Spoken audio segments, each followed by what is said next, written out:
Welcome to జై9 today. ముందుగా headlines చూద్దాం. సహజ వనరుల దోపిడీపై శ్వేతపత్రం విడుదల చేసిన సీఎం చంద్రబాబు. భూములు, ఖనిజ సంపద, అడవులపై శ్వేతపత్రం. గత 5 ఏళ్లలో ఇష్టానుసారం భూ దోపిడీకి పాల్పడ్డారని ఆరోపణలు.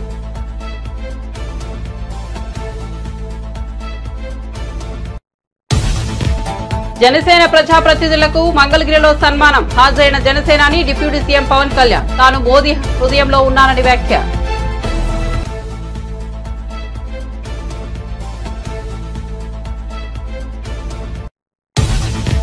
కూటమి అధికారంలోకి వచ్చిన తర్వాత వైసీపీ నేతలపై బురద చల్లుతున్నారన్న విజయసాయి. నాకు అక్రమ సంబంధం అంటకట్టారు, ఎవరిని వదలనని వెల్లడి. రామోజీరావునే ధైర్యంగా ఎదుర్కొన్నారని వ్యాఖ్య. మళ్లీ వైసీపీనే గెలుస్తుందని ధీమా.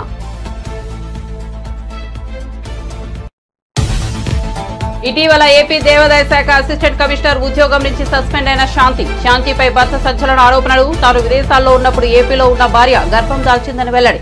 తాను ఎప్పుడో విడాకులు తీసుకుని మరో వ్యక్తిని పెళ్లి చేసుకున్నానన్న శాంతి. తెలంగాణలో భారీ నుంచి అతి భారీ వర్షాలు కురిసే అవకాశమన్న వాతావరణ శాఖ. ఉత్తర ఈశాన్య ప్రాంతాల్లో వర్షాలు కురవచ్చునని వెల్లడి. టియర్ జోన్ ప్రభావంతో వర్షాలు కురుస్తాయన్న వాతావరణ శాఖ. సాయంత్రం హైదరాబాద్ లో భారీ వర్షం. ముచ్చుమర్రి విజయనగరం ఘటనలో అత్యంత దారుణమన్న హోంమంత్రి అనిత. రాష్ట్రంలో శాంతి భద్రతలు, గంజాయిపై సీఎం సమీక్షించారన్న అనిత. ముచ్చుమర్రిలో బాలికను హత్య చేసి రిజర్వాయర్లో పడేశారని వెల్లడి. బాలిక కుటుంబానికి 10 లక్షల ఆర్థిక సాయం అందిస్తున్నామని ప్రకటన. తిరుమలలో కొనసాగుతున్న భక్తుల రద్దీ. టోకెన్లు లేకుండా వచ్చిన వారికి శ్రీవారి దర్శనానికి 24 గంటల సమయం. టోకెన్లతో వచ్చిన వారికి 5 గంటల్లో దర్శనం పూర్తి. ఒక్కరోజే స్వామివారికి హుండీ ద్వారా 3.87 కోట్ల ఆదాయం. ఇక వార్త వివరాల్లోకి వెళ్తే, సహజ వనరుల దోపిడీని ప్రజాస్వామ్య దేశంలో ఎవరూ ఆమోదించరని, మనం ఏమైనా రాజులమానని ఏపీ సీఎం చంద్రబాబు వ్యాఖ్యానించారు. సహజ వనరుల దోపిడీపై శ్వేతపత్రం విడుదల చేశారు. ఒక ట్రస్ట్పై రాష్ట్రాన్ని పరిపాలించామని, 5 ఏళ్లు ప్రజలు అధికారం ఇచ్చారని, ప్రజాధనానికి, ప్రజల ఆస్తులకు రక్షణ ఉండమని అధికారం ఇచ్చారే తప్ప పెత్తందారీతనంలో ఇష్టారాజ్యంగా దోచుకోమని చెప్పలేదని దుయ్యబట్టారు. సహజ వనరుల దోపిడీ అనేది అతి ముఖ్యమైన సబ్జెక్ట్ అని, సహజ వనరుల దోపిడీ ఎలా సాగిందో వివరిస్తానని చంద్రబాబు తెలిపారు. పంచభూతాలను పింగేసే పరిస్థితికి వచ్చారని వివరించారు. అంటే భయం లేదు. గవర్నమెంట్ అంటే చట్టాన్ని చూస్తే ఏమాత్రం కూడా లెక్కలేనితనం, ఇష్టానుసారంగా చేసే పరిస్థితికి వచ్చారు. ఇంకొక పక్క construction in Tadepalli irrigation department చాలా స్పష్టంగా చెప్పారు, ఇది ఇవ్వడానికి వీలు లేదు అని చెప్పినా వైలేట్ చేసి ఇచ్చే పరిస్థితికి వచ్చారు. నెక్స్ట్, ఇంకొక పక్కన మీరు చూస్తే ఇది దగ్గర 8,086 ఎకరాలు, 8,086 మందికి 13,081 ఎకరాలు భూమి ఇచ్చే పరిస్థితికి వచ్చారు.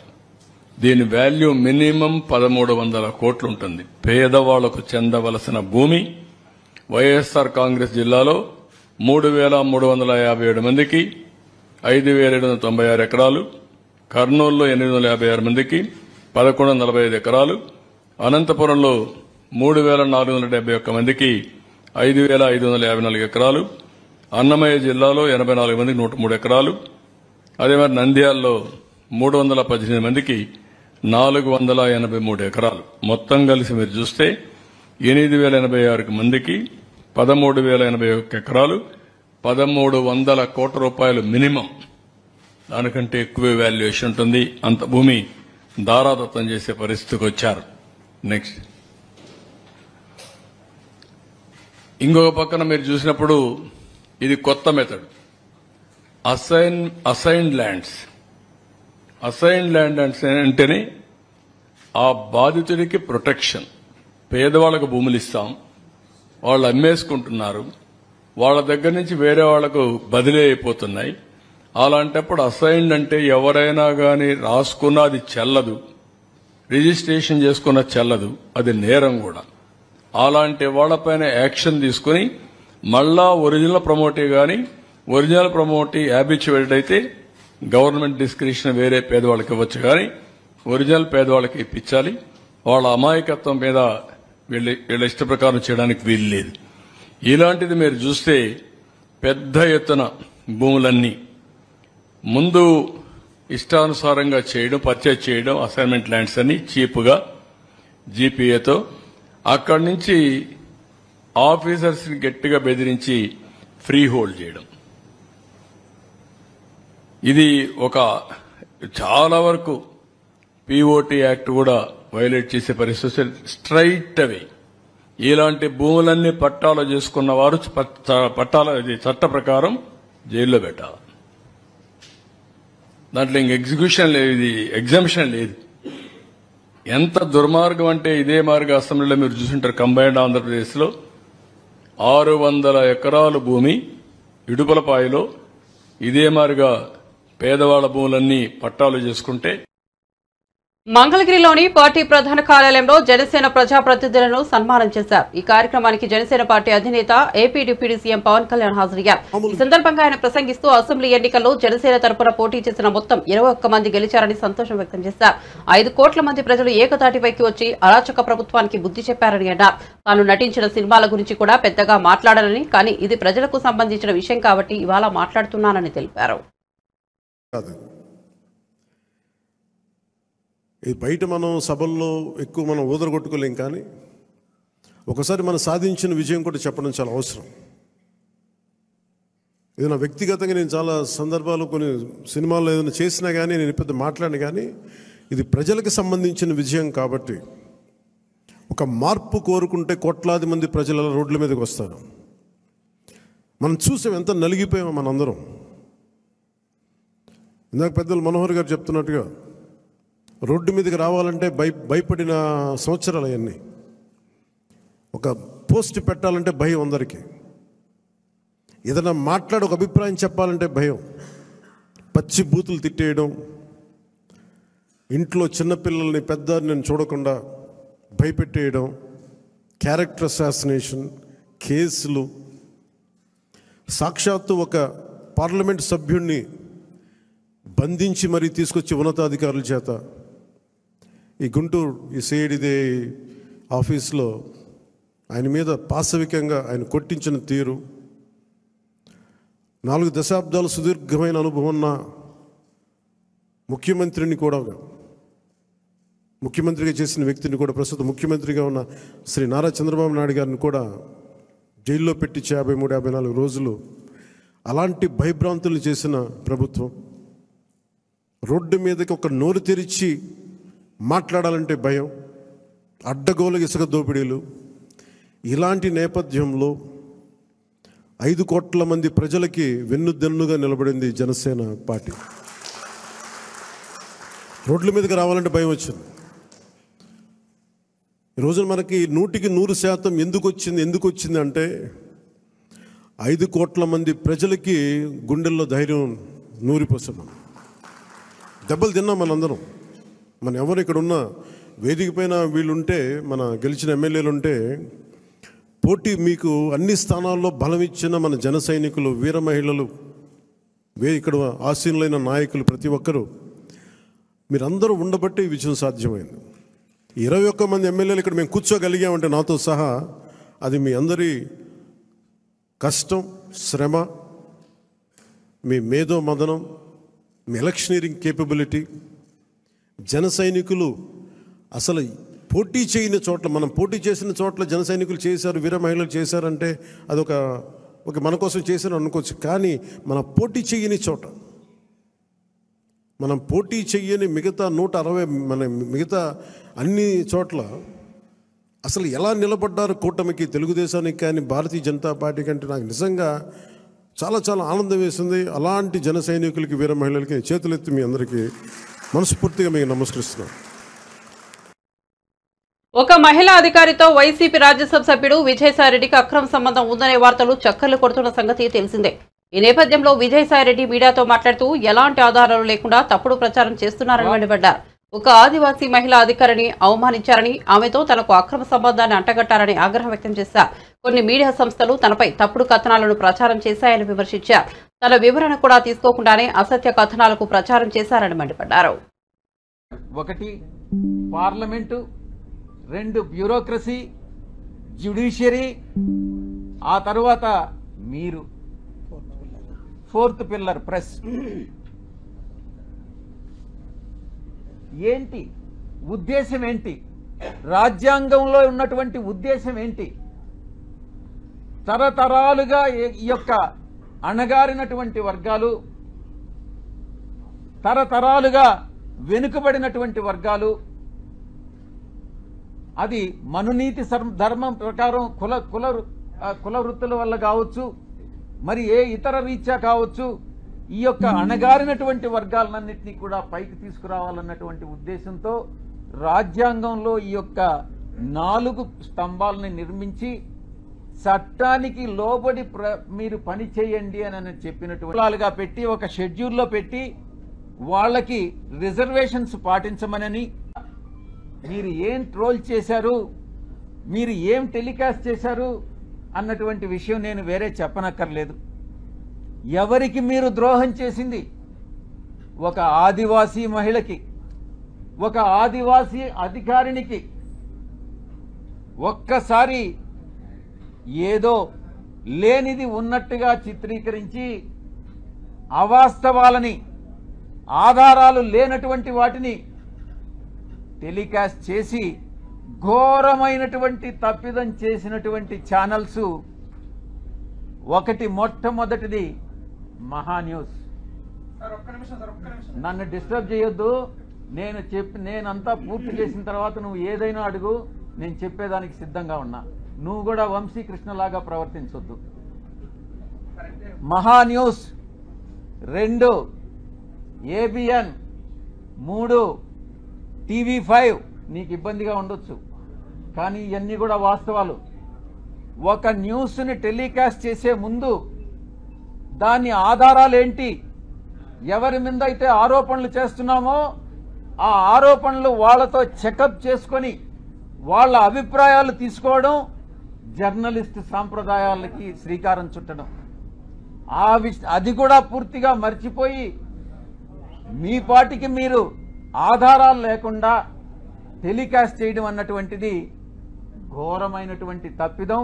తప్పకుండా మీరు ఎలా క్షమాపణలు మీ చేత చెప్పించాలో నాకు తెలుసు, నేను చేయిస్తాను కూడా. సమాజం ఒక బాధ్యత, నా గురించి మీ అందరికీ కూడా తెలుసు. నన్ను నేను చెప్పుకోవడం కాదు, చాలా మంది మా పార్టీలో ఉండే వాళ్ళు కూడా నా పైన ఆరోపణలు చేశారు, తెలుగుదేశం వాళ్ళతో కుమ్మక్కై. నేను అవన్నీ బాధపడలేదు, నేను అవన్నీ కూడా లెక్క చేయట్లేదు.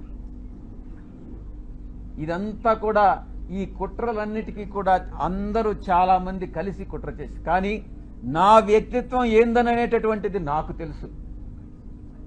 చాలా కింద స్థాయి నుంచి ఒక 8 ఎకరాలు ఉన్నటువంటి ఆ భూస్వామిగా మా తండ్రి గారికి 2 కొడుకులు. మా అన్న ఇంజనీర్ చదివాడు, నేను చార్టెడ్ అకౌంటెన్సీ కోర్స్ చదివా. ఆ 8 ఎకరాల పొలంలో ఉండేటటువంటి ఫలసాయంతో కింద అట్టడుగు నుంచి పైకి వచ్చినటువంటి వాళ్ళం. కష్టాలంటే ఏందో తెలుసు. దేవాదాయ శాఖలో అసిస్టెంట్ కమిషనర్ గా పనిచేస్తూ సస్పెండ్ అయిన శాంతిపై ఆమె భర్త మదన్ మోహన్ సంచలన ఆరోపణలు చేసిన సంగతి తెలిసిందే. తాను విదేశాల్లో ఉన్న సమయంలో ఏపీలో ఉన్న తన భార్య గర్భం దాల్చిందని అతడు వెల్లడించారు. తన భార్య గర్భానికి విజయసాయిరెడ్డి కారణమని తీవ్ర ఆరోపణ చేశారు. సోషల్ మీడియాలో ఎక్కడ చూసినా ఇదే వ్యవహారంపై చర్చ జరుగుతోంది. ఈ నేపథ్యంలో శాంతి మీడియా ముందుకు వచ్చారు. 2013లో తనకు మదన్ మోహన్ తో వివాహం జరిగిందని ఆమె వెల్లడించారు. లా చదువుతుండగానే తమ ఇద్దరికీ పెళ్లైందని వివరించారు. కానీ పెళ్లయ్యాక మదన్ మోహన్ తనను చాలా హింసించాడని శాంతి ఆరోపించారు. దాంతో 2016లో ఇద్దరం విడాకులు తీసుకుని వేరువేరుగా ఉంటున్నామని చెప్పారు. మా రాయలసీమలో నేను నంద్యాల, మా రాయలసీమలో ఆడపిల్లలు దేనికి బయటకు పోయి ఊర్లు తిరిగేది, లేకుంటే ఎంఆర్ఓ ఆఫీసులకు తిరిగేది నాకు తెలీదు. నేను ఎన్నడూ ఒక సర్పంచ్ని కూడా చూడలేదు. నేను పుట్టి పెరిగినప్పటి నుంచి ఒక్కసారిగా ఒక ఎంపీ గారు నాకు పరిచయం అయ్యేసరికి అబ్బా ఇలా ఉంటుంది, ఒక ఉద్యోగము అంటే చాలా చామింగ్గా చేశాను, అన్ని చాలా ఛాలెంజింగ్గా చేశాను. నేను ఫస్ట్ పోస్టింగ్ కన్నా ఎగిరి చేసినాం మేము. సో నేను సార్తో ప్రేమ సమాజం అనే ఒక ఇన్స్టిట్యూషన్ ఉంది, అది ఎండోమెంట్ డిపార్ట్మెంట్లో పబ్లికేషన్ అయి ఉంది. సెక్షన్ 6C అంటే ఒక అసిస్టెంట్ కమిషనర్ కంట్రోల్లో ఉన్న ఇన్స్టిట్యూషన్ అది. ఆ సమాజంకి 30 ఎకరాల ల్యాండ్ ఉంది. ఆ ల్యాండ్ అంతా కూడా బీచ్ రోడ్లో ఉంటుంది. అందులో సాయి ప్రియ రిసార్ట్స్ అని ఉంది. ఆ రిసార్ట్స్ వాళ్ళు 30 ఎకరాల భూమిని వాళ్ళొక్కరే ఎంజాయ్ చేస్తూ చాలా తక్కువ అమౌంట్ నాకు గుర్తులేదు, అప్ టు 5 lakhs లోపే ఉంది. చాలా తక్కువ అమౌంట్ని వాళ్ళు పే చేస్తూ ఉన్నారు. అది నా దృష్టికి వచ్చింది సార్ ద్వారా. సరే అనేసి నేను ఇన్స్పెక్షన్కి వెళ్ళాను. అప్పటికే నాకంటే ముందు ఒక 10 మంది ఆఫీసర్స్ చూసింటారు అలాన్ని, కానీ ఎవ్వరు ఎవిక్షన్ చేయించలేదు. నేను పోయినాను, సాయి ప్రియ సార్ వాళ్ళతో మాట్లాడాము. సార్ అన్నారు, మేము ఇది వాడుకుంటున్నాం, మిగిలిందంతా కూడా ఖాళీగా ఉందన్నారు. Then I said that sir మీరు అలా ఉన్నప్పుడు మరి మా భూమి మాకు ఇచ్చేయండి, మాకు అప్పచెప్పండి. అప్పుడు ఏం సమాజం వాళ్ళు వేరే వాళ్ళకి అయినా లీజ్కి ఇచ్చుకుంటారు, వాళ్ళు ₹1 బెనిఫిట్ పొందుతారన్నారు. మరి మా 2.5 ఎకరాల్లో వాళ్ళు ఆల్రెడీ అప్పటికే 1/4 బిల్డింగ్ వాళ్ళ కళ్యాణ మండపం కట్టుకున్నారు. 3/4 బిల్డింగ్ మన 22.5 లక్ష అమౌంట్, 5 లక్షల లోపల అమౌంట్ కంటే 22.5 లక్ష అమౌంట్ని ఒక్కసారిగా వాళ్ళకి లీజ్కి పెంచేసి, అప్పుడున్న ప్రతి డిస్ట్రిక్ట్లో కూడా ట్రస్ట్ బోర్డ్స్ ఉంటాయి. ఎండోమెంట్లో ఏమేమి జరుగుతుందో మీకు కూడా తెలియాలి కాబట్టి చెప్తున్నాను. ట్రస్ట్ బోర్డ్స్ కూడా ప్రతి ఒక్క జ్యూరిస్డిక్షన్లో ఎమ్మెల్యేలు కానీ సర్పంచులు కానీ లేకుంటే అక్కడ ఉన్న హానరబుల్ రెస్పెక్టెడ్ పీపుల్స్ ఎవరైనా సరే చెప్తే వాళ్ళు ఒక లిస్ట్ ఇస్తారు. ఆ లిస్ట్లో కమిషనర్ అల్టిమేట్ అథారిటీ ఉంటుంది. ఆ అల్టిమేట్ అథారిటీ కోసం సార్ వాళ్ళు కూడా మాకమ్మ ఇవన్నీ కూడా ట్రస్ట్ బోర్డులు ఎన్ని ఉన్నాయో అడగండు. ఆ విధంగా డిపార్ట్మెంటల్ ఇష్యూసే మాట్లాడినాను సార్తో. నేను ఎక్కడ కూడా నా పర్సనల్ ఇష్యూ ఒక్కటి కూడా చేయించుకోలేదు. ఎవరైనా ఉంటే కూడా అలాంటివి ఉన్నా మీరు నాకు అడగండి, నేను చెప్తాను. ఈ విధంగా పరిచయమైన వ్యక్తి, ఆయన వయసు ఏంది, నా వయసు ఇప్పుడు 35 ఏళ్ళు, ఆయన వయసు 68 ఏళ్ళు. ఎట్లా ఇది ఎట్లా మాట్లాడతారు మీరు? అంటే ఏ ఆఫీసరు ఏ ఎమ్మెల్యేతో మాట్లాడద్దా, ఏ మినిస్టర్తో మాట్లాడద్దా, ఏ ఆఫీసర్లు మాట్లాడద్దా? ఇప్పుడు నేను మీతో మాట్లాడుతున్నాను, ఇంత మాత్రాన్ని మీకు నాకు ఏమైనా రిలేషన్ ఉన్నట్ట? ఒక ఆడపిల్ల మాట్లాడకూడదా? అంత పెద్ద ఆయనతో మీరు మాట్లాడేటప్పుడు కనీసం నేను ఇక్కడే ఉన్నానుగా, సస్పెన్షన్ పీరియడ్లో ఊరు దాటకూడదని నాకు ఇచ్చారు ఆర్డరు. ఆ మూమెంట్లో మీరు నన్ను అడిగి ఉండొచ్చుగా, నా నెంబర్ ఎవరి దగ్గర నుంచైనా తీసుకొని ఉండొచ్చు మీరు. సో మీరందరూ రాసినారు, మీరందరూ మీన్స్ ఎవరెవరైతే ఎలిగేషన్ వేసినారో రాసినారు, బాగుంది. ట్విట్టర్ గురించి మీరు కమెంట్ చేశారు. నేను ట్విట్టర్లో పోస్ట్ చేయకూడదా? నాకు right to freedom of speech లేదా? ఆర్టికల్ 14 నాకు అప్లై కాదా? ఆర్టికల్ 21 రైట్ టు ప్రైవసీ, నా ప్రైవసీని అంతా తీసుకెళ్లి వైసీపీ ముఖ్యనేత విజయసాయిరెడ్డిల బంధం గురించి మదన్ సంచలన వ్యాఖ్యలు చేశారు. శాంతి కన్నబిడ్డకు తండ్రి విజయసాయిరెడ్డినని స్పష్టం చేశారు. బాబు గురించి తాను పదే ప్రశ్నించగా చివరికి ఒప్పుకుందని వివరించారు. సోమాజిగూడ ప్రెస్ క్లబ్ లో మదన్ మీడియాతో మాట్లాడారు. తన విద్యాభ్యాసం, పెళ్లి, అమెరికా వెళ్లి రావడం అన్నిటి గురించి పూసగుచ్చినట్టు వివరించారు. ఎవరమ్మా ఐవీఎఫ్ చేసిన హై ప్రొఫైల్ వ్యక్తులు ఎవరు? నీకు ఇచ్చిన డోనార్ ఎవరు? అసలు ఆ డోనార్కి ఎంత ధైర్యం, చేసి హాస్పిటల్కి ఎంత ధైర్యం అని నేను క్వశ్చన్ చేశాను. లేదు ఇది నీకు తెలియదులే, నేను పెద్ద వ్యక్తులతో డోనార్ తీసుకున్నాను అంటూ శాంతి స్వతహాగా నాకు చెప్పింది. అంటే నేనున్న ఆవేశంలో శాంతి ఏం చెప్తుందంటే, నేను విజయసాయిరెడ్డి గారికి పిల్లలు లేరు, ఆయన ఒక బాబు కావాలనుకున్నాడు. విజయసాయిరెడ్డి గారు అంటే నాకు ఇష్టము, నేనంటే విజయసాయిరెడ్డి గారికి ఇష్టము. విజయసాయిరెడ్డి గారికి పిల్లలు లేరు, ఆయనకు ఒక కూతురు ఉంది, ఆ కూతురుని అడాప్టెడ్ కూతురు కాబట్టి నేను అతను ఒక బాబు కావాలంటే ఒక బాబుని కనిపెట్టాను. నాకు గుండెలు పగిలిపోయాయి. నువ్వు కనిపెట్టడం, ఆయన అడగడం ఏంటి, నువ్వు కనిపెట్టడం ఏంటి, ఇదేంటి ఎన్టీఆర్ లక్ష్మీపార్వతి అని క్వశ్చన్లో పడ్డా నేను. సరే కనిపెట్టావమ్మా, నవ్ కెనాట్ డూ ఎనీథింగ్. నేను వైజాగ్ వచ్చిన తర్వాత జరుగుతుంది డిస్కషన్ సార్, ఇవన్నీ కూడా. సరే నాకు డాక్యుమెంట్ చూపించండి, I will take a decision. Document చూపించదు, హై ప్రొఫైల్ వ్యక్తులు డాక్యుమెంట్ లేదు. అలా నమ్ముతాను, నేను నమ్మను. ఒక 1 month sir, January 3rd land అయితే నాకు January అంతా కూడా ఇదే టార్చర్. హై ప్రొఫైల్ వ్యక్తులు అన్ని పేర్లన్నీ మార్చేశాము, నీకు బయటికి రాదు, నువ్వు నమ్మాలి. నమ్ముతానమ్మా, నమ్మేటట్టు ఒకటి చెప్పు నాకు అన్నా. నువ్వు నమ్మాలి అంతే అంటది. నువ్వు చూపించినప్పుడు it is physical relation, it is an IVF అని నేను డిసైడ్ చేశాను. అవును ఫిజికల్ రిలేషన్ అనుకో అనేది. సరే మరి ఫిజికల్ రిలేషన్ అయితే ఎవరితో? నువ్వు ఎవరితో అనుకుంటే వాళ్ళతో. చక్కగా చెప్పి ఎవరితో అంటే, అవును పెద్ద ఆయనతో, విజయసాయిరెడ్డి గారితో ఫిజికల్ రిలేషన్షిప్ అని. ఇప్పుడు నేను పెద్ద ఆయన పోయి అడగలనా మేడం? పత్రికా విలేకరులు అడుగుతున్నా, పెద్ద పోయి అడగలనా విజయసాయిరెడ్డి గారిని? ఆయన గేట్ సార్, నేను ప్రధానంగా చెప్తున్నాను. నేను January ల్యాండ్ అయినప్పుడు హాస్పిటల్కి వెళ్ళాను, ఐవీఎఫ్ అని చెప్తే, సారీ హోటల్కి వెళ్ళాను. నా పెద్ద పాపను హోటల్లో సార్, పెద్ద పాపను గుండెల మీద పెట్టుకొని ఏడ్చాను సార్. నేను ఇది ఇర్రివర్సిబుల్ డ్యామేజ్ చేసేసింది నాకు. ఈ పెద్ద పాపకు నేను ఏం ఆన్సర్ చేయాలి రేపు పొద్దున అని నేను మీరు నమ్మలేదు sir. I not a dramatic person. పెద్ద పాపను గుండెలకు హత్తుకొని పడుకున్నా సార్, హోటల్లో హత్తుకొని పడుకున్నా. ఆ పాప పక్క దగ్గర తీసుకొని క్వశ్చన్ చేస్తుంది, IVF బేబీయా, ఫిజికల్ రిలేషన్షిప్ బేబీయా, అసలు నేనైతే తండ్రి కాదు. ఎందుకంటే ఆ రోజు శాంతి నాకు ఆ హోటల్లో డేట్ చూపించింది. నాకు నువ్వు ఆ సెప్టెంబర్ 1 వీక్ వచ్చినప్పుడు నా కడుపులో 8 weeks బేబీ ఉంది అని నాకు ఒక ప్రూఫ్ చూపించింది. ఎత్తుకున్న బేబీని దించాను సార్ నేను. ఆ రోజు దించేసి నా బేబీ కాదని కన్ఫర్మ్ అయింది. IVF అయితే IVF చూపించు, ఎవరైతే తండ్రి ఎవరో చూపించు. నాకు అక్కడి నుంచి స్టార్ట్ అయింది సార్. జనవరి ఆ మిడిల్ నుంచి స్టార్ట్ అయింది సార్. టార్చర్ చూపించట్లేదు, నాకు చూపించదు. నా పరిస్థితి చాలా దారుణంగా ఉంది సార్. ఆ రోజు ఒకసారి ఆలోచించింది సార్. ఇద్దరు ఆడపిల్లలు, IVF అంటుంది, డాక్యుమెంట్ చూపించదు, తండ్రి ఎవరో తెలియదు. ఏమంటే ఆంధ్రప్రదేశ్ ఎన్నికల్లో ఊహించిన విధంగా ఫలితాలు వచ్చాయని మాజీ మంత్రి బాలినేని శ్రీనివాసరెడ్డి అన్నారు. ఎన్నికల్లో ఓటమి తర్వాత తొలిసారి ఒంగోలుకు వచ్చిన ఆయనకు రైల్వే స్టేషన్ వద్ద వైసీపీ కార్యకర్తలు, బాలినేని అభిమానులు స్వాగతం పలికారు.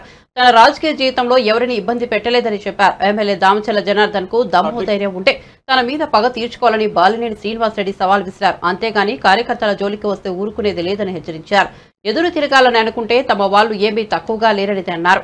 జనసేన నాయకులతో కలిసి తనపై వ్యతిరేకంగా ఒంగోలులో ఫ్లెక్సీలు వేయిస్తున్నారని అన్నారు. తాను తన కుమారుడు ఎక్కడికో పారిపోయానని చెబుతున్నారని బాలినేని శ్రీనివాసరెడ్డి తెలిపారు. భూ కబ్జాలు చేశామంటూ దుష్ప్రచారం చేసి తమ కుటుంబ సభ్యులపై లేనిపోని ఆరోపణలు చేశారని అన్నారు. ఇప్పుడు అధికారంలో ఉన్న వారు దమ్ము ఉంటే ఈ ఆరోపణలను తేల్చాలని చెప్పారు. మరి వాళ్ళ మీద బూతులు తిట్టడం, కేసులు పెట్టడం, దౌర్జన్యాలు చేయటం ఎన్నో చేశారు. మీ అందరూ తెలుసు. మురళిని కానీ వీళ్ళందరినీ ఎలా కొట్టారో, కానీ వాళ్ళ మీద కేసులు పెట్టడం కూడా, సరైన కేసులు పెట్టడం కూడా లేదు. అంటే పోలీసులు వన్ సైడ్గా చేశారు. మా మీద ఆ రోజు మురళి ప్రెస్ మీట్ పెట్టా అని చెప్పి కొట్టారంట. నేను అధికారంలో ఉన్నప్పుడు, మంత్రిగా ఉన్నప్పుడు కూడా బోల్డ్ మంది ప్రెస్ మీట్లు పెట్టారు. టీడీపీ వాళ్ళు ఇష్టం వచ్చినట్టు మాట్లాడారు. అంటే ఇప్పుడు వాళ్ళు ఇష్టం మాట్లాడినప్పుడు మేము కూడా ఆ రోజు చర్యలు తీసుకుంటే ఏమయ్యేవాళ్ళు? మాకు చేత కాకనా? అంటే ఏంటి మీ ఉద్దేశం? ఈ రకంగా చేయటం మంచి పద్ధతి కాదు.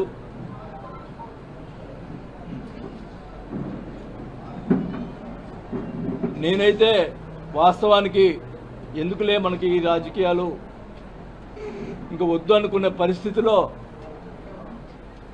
మీరే నన్ను మళ్ళా తీసుకొచ్చారు రాజకీయాలకి, ఈ ప్రతిపక్షాలను కూడా ఈ సభాముఖంగా తెలియజేసుకుంటా ఉన్నా. నేను వదిలిపెట్టను ఒంగోలుని. ఖచ్చితంగా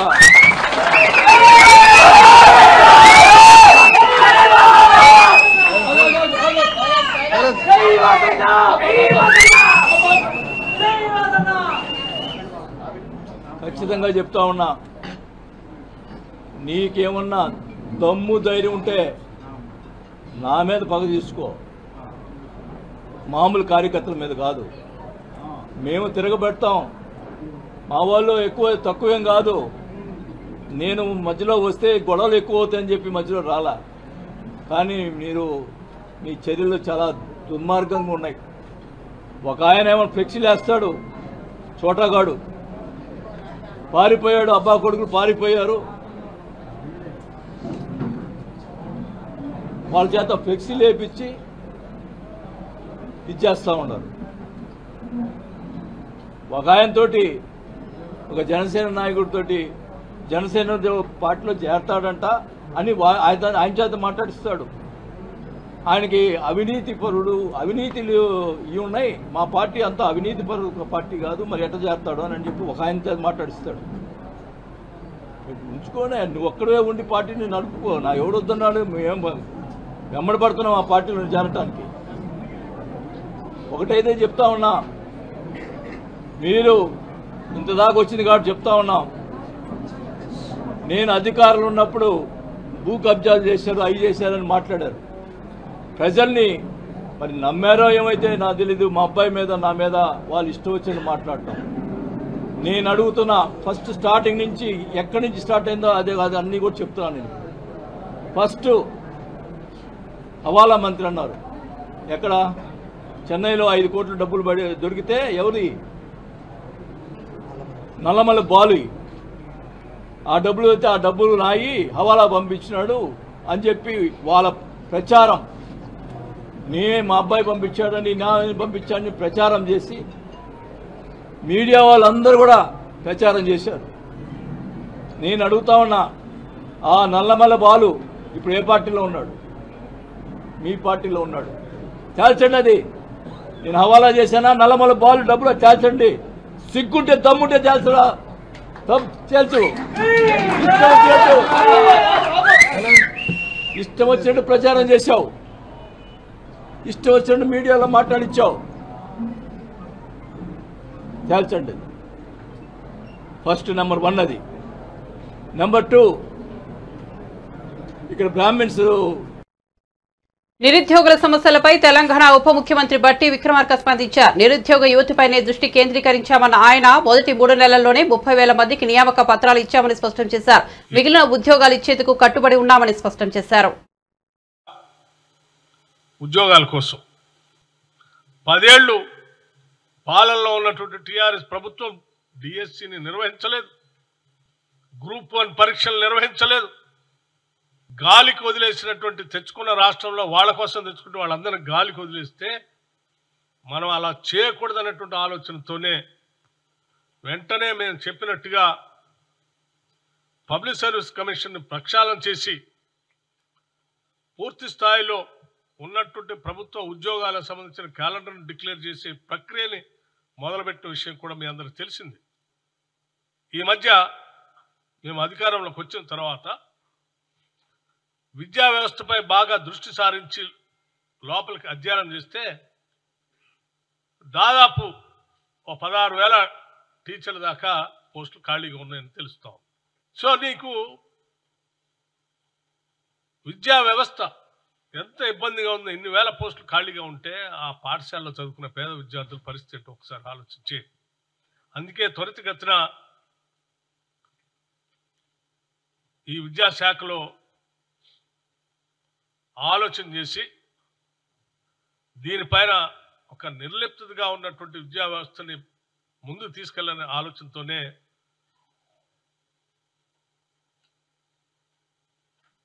19,717 టీచర్స్ని ప్రమోషన్స్ ఇవ్వటం జరిగింది. ఉన్నవాళ్ళు 19,717 మంది టీచర్స్కి ప్రమోషన్ ఇవ్వటం కూడా జరిగింది. ఎటువంటి ఇబ్బంది. రానున్న 5 రోజుల పాటు తెలంగాణలోని పలు జిల్లాల్లో భారీ నుంచి అతి భారీ వర్షాలు కురిసే అవకాశాలున్నాయని హైదరాబాద్ వాతావరణ కేంద్రం వెల్లడించింది. ఉత్తర, ఈశాన్య తెలంగాణ ప్రాంతాల్లో వర్షాలు కురవనుందని తెలిపింది. ఆగ్నేయ, పశ్చిమ బంగాళాఖాతంలో అల్పపీడనంతో పాటు షియర్ జోన్ ఏర్పడిందని, ఈ ప్రభావంతో వర్షాలు కురుస్తాయని తెలిపింది. కరీంనగర్, మహబూబాబాద్, వరంగల్, హన్మకొండ జిల్లాలో అతి భారీ వర్షాలు కురిసే అవకాశం ఉండటంతో ఆయా జిల్లాలకు ఆరెంజ్ హెచ్చరికలు జారీ చేసింది. సాయంత్రం హైదరాబాద్ లో భారీ వర్షం కురిసే అవకాశం ఉందని తెలిపింది. ఆదిలాబాద్, మంచిర్యాల, నిర్మల్, నిజామాబాద్, జగిత్యాల, రాజన్న సిరిసిల్ల, పెద్దపల్లి, ఖమ్మం, జనగాం, హైదరాబాద్, మేడ్చల్, మల్కాజ్గిరి, వికారాబాద్, సంగారెడ్డి, మెదక్, కామారెడ్డి, మహబూబ్ నగర్, నాగర్ కర్నూల్, జోగులాంబ, గద్వాల్ జిల్లాలో అక్కడక్కడ భారీ వర్షాలు కురుస్తాయని వాతావరణ శాఖ తెలిపింది. ఈ జిల్లాలో ఎల్లో హెచ్చరికలు జారీ చేసింది. తిరుమలలో భక్తుల రద్దీ కొనసాగుతోంది. వారాంతపు సెలవులు కావడం నేపథ్యంతో శ్రీవారి దర్శనానికి భక్తులు అధిక సంఖ్యలో తిరుమలకు చేరుకున్నారు. దీంతో టోకెన్లు లేని సర్వదర్శనానికి వచ్చే భక్తులకు 20 గంటల సమయం పడుతోంది. వైకుంఠం క్యూ కాంప్లెక్స్, నారాయణగిరి షెడ్లు భక్తులతో పూర్తిగా నిండాయి. రద్దీ దృష్ట్యా టీటీడీ ఈవో శ్యామలరావు ఆదేశాల మేరకు క్యూ లైన్లకు వచ్చే భక్తులకు ఉన్నత అధికారుల పర్యవేక్షణలో నిరంతరాయంగా అల్పాహారం, పాలు, నీరు అందిస్తున్నారు.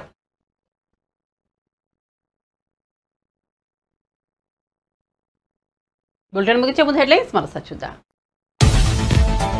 సహజ వనరుల దోపిడీపై శ్వేతపత్రం విడుదల చేసిన సీఎం చంద్రబాబు. భూములు, ఖనిజ సంపద, అడవులపై శ్వేతపత్రం. గత 5 ఏళ్లలో ఇష్టానుసారంగా భూ దోపిడీకి పాల్పడ్డారని ఆరోపణలు.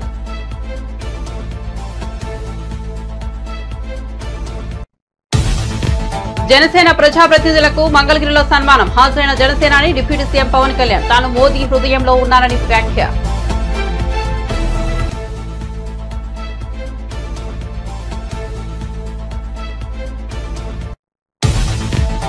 కూటమి అధికారంలోకి వచ్చిన తర్వాత వైసీపీ నేతలపై బురద చల్లుతున్నారన్న విజయసాయి. నాకు అక్రమ సంబంధం అంటగట్టారు, ఎవరిని వదలనని వెల్లడి. రామోజీరావునే ధైర్యంగా ఎదుర్కొన్నారని వ్యాఖ్య. మళ్లీ వైసీపీనే గెలుస్తుందని ధీమా.